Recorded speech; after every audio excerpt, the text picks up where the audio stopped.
เรื่องที่เรานำมาเล่านี้เป็นเรื่องจริงที่เกิดขึ้นกับเพื่อนเราและครอบครัวของเขาเป็นเรื่องเกี่ยวกับตึกเช่าแห่งหนึ่งในย่านพระราม 2ซอยนี้จะเป็นซอยใหญ่ติดกับถนนเลยที่พักอาศัยแถวนี้เป็นตึกแถวแทบทั้งหมดบ้างก็4 ชั้น 5 ชั้นแตกต่างกันไปครอบครัวของเพื่อนเราเขาไม่มีบ้านเป็นของตัวเองเขาต้องย้ายออกจากบ้านเช่าหลังเก่าเพราะเจ้าของบ้านจะขายบ้านพ่อของเพื่อนเราตัดสินใจย้ายมาอยู่กับน้องชายเขาที่เช่าอยู่ตึกนี้เพราะมีหลายชั้นแบ่งกันอยู่แชร์ค่าเช่าจะได้ถูกลงสมมติว่าเพื่อนเราชื่อพิมพ์พ่อก็พาแม่และพิมพ์เข้ามาดูที่ตึกโดยชั้นล่างอาของพิมพ์เปิดเป็นร้านเกมพอขึ้นมาอีกชั้นจะเป็นชั้นลอยเอาไว้เก็บของเป็นชั้นโล่งๆไม่มีห้องไม่รกพอขึ้นไปอีกเป็นชั้น2อาของพิมพ์กับแฟนนอนชั้นนี้ถัดไปเป็นชั้น3มี2ห้องคือห้องที่ติดกับบันไดทางขึ้นมาจากชั้น2ขอเรียกห้องนี้ว่าห้องใหญ่หน้าห้องใหญ่นี้มียันติดหน้าห้อง5แผ่นใหญ่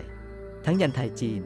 และห้องตรงข้ามที่ติดกับบันไดทางเดินขึ้นไปชั้น4ขอเรียกห้องนี้ว่าห้องเล็กเพราะขนาดห้องเล็กกว่าห้องตรงข้ามมากแม่พิมพ์เห็นห้องเล็กก็เลยบอกว่าให้พิมพ์มานอนห้องนี้เล็กๆดีเหมาะกับนอนคนเดียวอาของพิมพ์ก็พูดขึ้นมาว่าไม่ได้นะห้องนี้นอนไม่ได้แม่ของพิมพ์ก็เอะใจว่าทำไมถึงนอนไม่ได้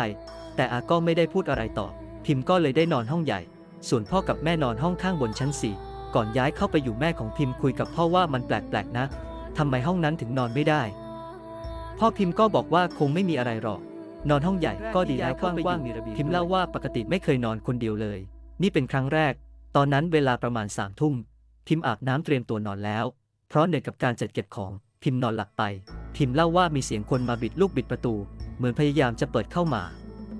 พิมพ์ก็ตกใจตื่นหยิบโทรศัพท์มาดูเป็นเวลาเกือบเที่ยงคืนแล้วพิมพ์บอกว่าตื่นมาก็ยังได้ยินเสียงนั้นอยู่แต่ไม่ได้พูดอะไรออกไปเพราะคิดว่าอาหรือแม่คงจะมาเช็คว่าหลับไปหรือยังเช้ามาพิมพ์ก็ถามว่าเมื่อคืนใครไปบิดลูกบิดประตูห้องหรอคำตอบของคนในบ้านคือไม่มีอาเข้านอนตั้งแต่4 ทุ่มส่วนพ่อแม่ก็หลับเวลาเดียวกับพิมพ์ก็งงเพราะมั่นใจมากว่าไม่ได้ละเมอวันต่อมาก็ยังมีเสียงแบบเดิมเวลาเดิมคราวนี้หนักขึ้นเพราะเหมือนพยายามดันประตูมีเสียงเหมือนมีอะไรกระแทกประตูเหมือนต้องการจะเข้ามาพิมพ์กลัวไม่กล้าลุกไปเปิดไฟดูได้แต่นอนคลุมโปรงเกิดเหตุการณ์แบบนี้เรื่อยๆจนบางครั้งพิมพ์มาบ่นที่โรงเรียนว่าเมื่อคืนแทบไม่ได้นอนเลยหลังจากนั้นครอบครัวของพิมพ์ก็เริ่มไม่สบายใจที่จะอยู่ที่นี่ประกอบกับว่าเจ้าของตึกเขาอยากได้ตึกคืนคือตอนแรกที่เขาให้ช่างมาทำใหม่เพราะจะให้ลูกชายอยู่แต่เพราะเกิดเรื่องบวกกับใครมาเช่าก็อยู่ได้ไม่นานมีอาของพิมพ์ที่อยู่ได้นานที่สุดเขาจึงตัดสินใจมาขอให้ย้ายออกครอบครัวพิมพ์ไม่ค่อยลำบากเพราะของน้อยแต่อาพิมพ์นี่สิทธิ์ไหนจากของส่วนตัวคอมในร้านอีกเมื่อพิมพ์ย้ายออกจากที่นั่นมาแล้วแม่พิมพ์ก็เล่าเรื่องคืนนั้นที่พ่อลุกขึ้นมาอาบน้ำตอนตี 3พ่อพิมพ์ก็พูดว่าไม่เคยคิดนะว่าเรื่องพวกนี้จะมาเจอกับตัวตอนแรกพ่อพิมพ์มีความเชื่อแบบกึ่งๆว่าผีมีจริงหรือไม่มีจริงพ่อบอกว่าวันนั้นกลับบ้านมาเดินขึ้นบันไดชั้น4ประตูห้องที่อยู่สีดำมากๆผมยาวปิดหน้าชุดขาวยืนอยู่ตรงทางเข้าประตูชั้น4มีหิ้งพระของพ่ออยู่พ่อของพิมพ์ชอบสะสมพระพ่อพิมพ์ก็ตกใจแต่ก็ทำเป็นไม่สนใจแล้วเดินผ่านผู้หญิงคนนั้นแล้วเข้าห้องไปใจแข็งมากเราได้ฟังเรื่องนี้จากพิมพ์ก็ขนลุกเราเคยไปทำงานกลุ่มบ้านพิมพ์ตอนที่พิมพ์อาศัยอยู่ที่ตึกนั้นแต่ไปตอนกลางวันแล้วอยู่แค่ชั้นล่างที่เป็นร้านเกมกับชั้นลอยเราคิดว่าที่พ่อพิมพ์เห็นผู้หญิงคนนั้นอาจจะด้วยเพราะพ่อพิมพ์มีเซนส์ถึงได้เจอกับตัวเลยไม่มาเป็นเสียงเหมือนที่คนอื่นๆเจอส่วนอากับแฟนเขาไม่เคยขึ้นมาบนชั้น3เลยอยู่แค่ชั้น1แล้วก็ขึ้นมานอนชั้น2แค่นั้นจริงๆอาจเพราะอารู้ประวัติที่นี่เลยไม่ขึ้นแม่พิมพ์ก็ไม่สบายใจกลัวว่าลูกสาวจะเจออะไรก็เลยพาพิมพ์ไปทำบุญหลังจากนั้นพิมพ์ก็หลับได้สบายขึ้นแต่เสียงเคาะประตูกับเสียงเหมือนคนกระแทกประตูก็มีให้ได้ยินบ้างเป็นบางคืนวันหนึ่งมีคนเก็บขยะเดินเข้ามาคุยกับอาของพิมพ์ว่าขยันจังเลยเปิดร้านทั้งวันทั้งคืนรวยแล้วมั้งอาของพิมพ์ก็อึ้งเพราะร้านเกมของอาเปิดถึงแค่เที่ยงคืนเท่านั้นนึกคือว่าดึกสุดๆแล้วปกติถ้าลูกค้าไม่ได้เล่นอะไรต่อ5 ทุ่มก็ปิดร้านแล้วอาของพิมพ์ก็เลยบอกคนเก็บขยะว่าผมปิดร้านตั้งแต่5 ทุ่มนะลุงดึกสุดก็ไม่เกิดเที่ยงคืนลุงตาฝาดหรือเปล่าลุงแกก็เถียงจะตาฝาดอะไรฉันยืนเก็บขยะหน้าร้านข้างในมีผู้หญิงผมยาวกับเด็กนั่งอยู่บนเก้าอี้อาพิมพ์ก็ไม่ได้พูดอะไรกลับไปอาของพิมพ์ไม่มีลูกเพราะแฟนอามีความผิดปกติที่มดลูกทำให้ไม่สามารถมีลูกได้จากเรื่องที่คนเก็บขยะไล่ฟังแม่พิมพ์ก็ไม่สบายใจบวกกับสิ่งที่พิมพ์เจอด้วยแม่เริ่มสงสัยอาก็เงียบไม่ยอมเล่าอะไรให้ฟังพ่อพิมพ์เองก็ว่าแม่คิดมากไปหรือเปล่าไม่มีอะไรหรอกต่อมาพิมพ์ได้ลูกแมวจรจัดมาเลี้ยง พิมพ์เลยเอาขึ้นมาอยู่ที่ห้องด้วยเพราะห้องของเธอกว้างตอนหัวค่ำพิมพ์จะเปิดประตูห้องแล้วดูทีวีแม่ก็จะอยู่ชั้นลอยทำกับข้าว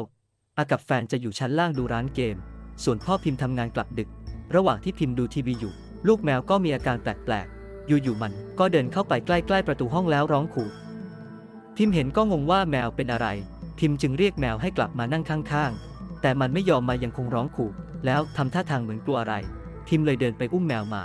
แล้วพูดว่าไม่เห็นจะมีอะไรเลยร้องทำไมเพราะข้างนอกก็ไม่มีใครเลยชั้น3ที่อยู่ก็มีแค่พิมพ์กับแมวตอนนั้นเองพิมพ์ก็ไม่ได้คิดอะไร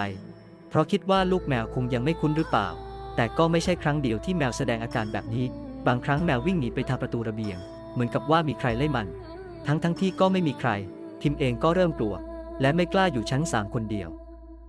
บางครั้งพิมพ์ต้องเปิดไฟทั้งชั้นเพื่อว่าเธอเดินขึ้นบันไดจากชั้น2ไปชั้น3อยู่ๆก็เหมือนมีอะไรผลักพิมพ์ให้ตกบันไดแต่โชคดีที่มือพิมพ์จับราวบันไดไว้ทันแต่เอวของพิมพ์ก็กระแทกกับราวบันไดที่เป็นส่วนโค้งทำให้เธอเจ็บไปหลายวัน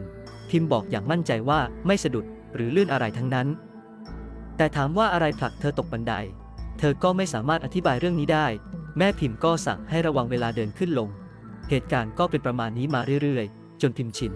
ทั้งเรื่องเสียงบิดลูกบิดประตูห้องนอนเรื่องที่คนในระแวกบ้านเห็นร้านเกมของอาเปิดตอนตี 3 ตี 4ซึ่งความจริงปิดตั้งแต่เที่ยงคืนถึงจะเหลือลูกค้าแต่ก็จะบอกว่าร้านจะปิดลูกค้าก็จะกลับบ้านอาพิมพ์เปิดร้านที่ตึกนั้นมาเป็นเวลา7 ปีค่อนข้างสนิทกับลูกค้าที่มาเล่นส่วนใหญ่เป็นลูกค้าประจำวันหนึ่งที่พิมพ์ซื้อขนมข้างบ้านอยู่ๆเขาก็ถามว่าเป็นยังไงอยู่ได้ไหมปกติดีไหมพิมพ์ก็งงแต่ก็ตอบไปว่าอยู่ได้ไม่มีอะไร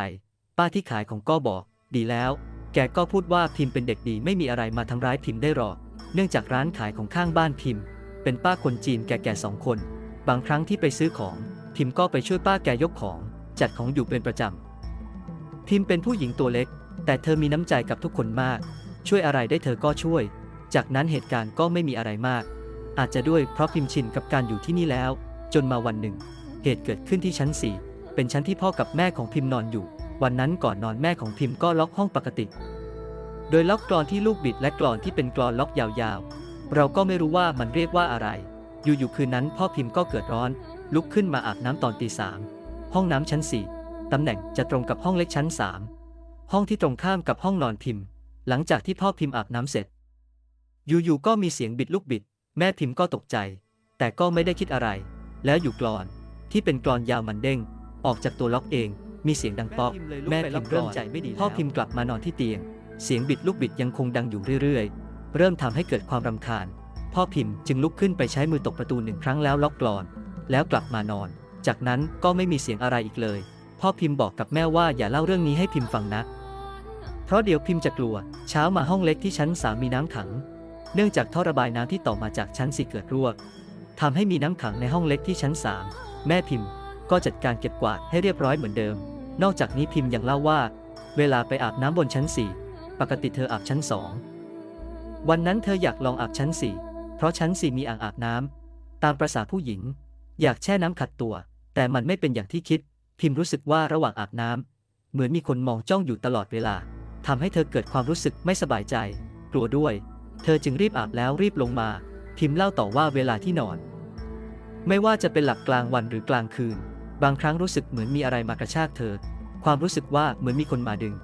ทำให้เธอตื่นกลางดึกหรือตื่นเวลาที่หลับพักผ่อนตอนกลางวันเป็นประจำพิมพ์บอกแม่ว่า